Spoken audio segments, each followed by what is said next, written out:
Milestone school and কলেজে বিমান বিধ্বস্তে হতাহতের ঘটনায় সারা দেশের ন্যায় পটুয়াখালী জেলায় পালন হচ্ছে রাষ্ট্রীয় শোক।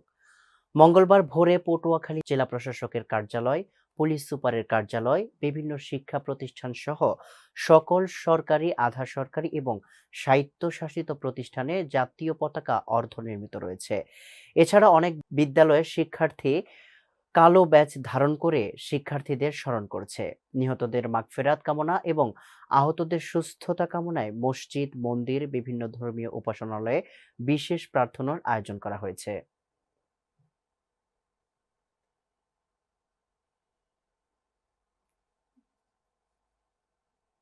সারা দেশে প্রশাসনের নির্লিপ্ততায় আইন শৃঙ্খলার অবনতি ও ষড়যন্ত্রমূলকভাবে দেশকে অস্থিতিশীল করার প্রতিবাদে মাদারীপুর সদর উপজেলা শ্রমিক দলের সাবেক সভাপতি জহির মৃধার নেতৃত্বে বিক্ষোভ মিছিল অনুষ্ঠিত হয়েছে।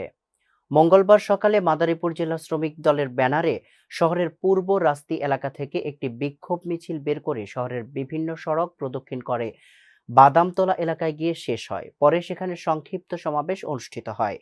সংক্ষিপ্ত সমাবেশে বক্তব্য রাখেন মাদারীপুর সদর উপজেলা শ্রমিক দলের সাবেক সভাপতি জহির মৃধা, জেলা শ্রমিক দলের সাবেক সাধারণ সম্পাদক আব্দুল লতিফ মোল্লা, সাবেক যুগ্ম সাধারণ সম্পাদক হারুনুর রশিদ, সাবেক যুগ্ম সাধারণ সম্পাদক হুমায়ুন মোল্লা, সাবেক সাংগঠনিক সম্পাদক বাচ্চু হাওলাদার, সাবেক সদস্য বাবুল ব্যাপারী, শ্রমিক দল নেতা দেলোয়ার হোসেন ভূঁইয়া প্রমুখ। সমাবেশে জহির মৃধা বলেন, বাংলাদেশে কোনো ষড়যন্ত্র করে জাতীয়তাবাদী দল বিএনপিকে ভেনিশ করা যাবে না। বিএনপির বিরুদ্ধে যে কুচক্রী মহল ষড়যন্ত্র করে তারা ভুল করতেছে। তারা চায় আমরা সেই ভুল থেকে বেরিয়ে আসি। সারা বাংলাদেশের শ্রমিক দলের পক্ষ থেকে সবাই নির্বাচন চাচ্ছে। মাদারীপুরের পক্ষ থেকেও আমরা নির্বাচন চাচ্ছি। বর্তমান সরকার নির্বাচন দিয়ে নির্বাচনের মাধ্যমে যারা সরকার গঠন করবে তাদের হাতে ক্ষমতা হস্তান্তর করে তার সম্মান নিয়ে এসে থাকবে, এটাই আমরা চাই।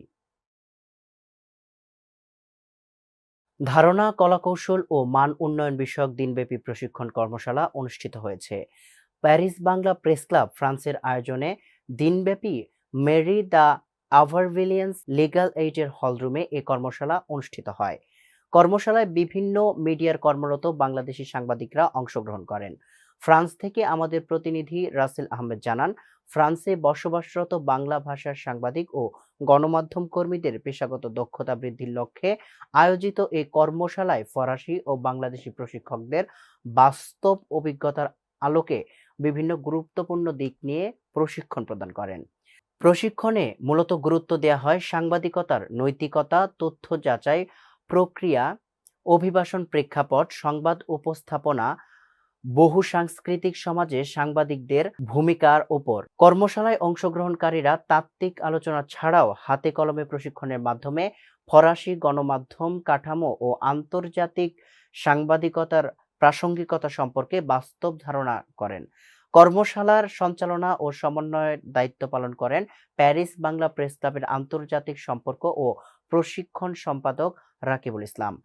প্রশিক্ষণ দেন ফরাসি বর্ণবাদ বিরোধী বিশিষ্ট সাংবাদিক সারা বস এবং অভিবাসন বিশেষজ্ঞ ও ফ্রিল্যান্স সাংবাদিক আমিন আবদেল্লি।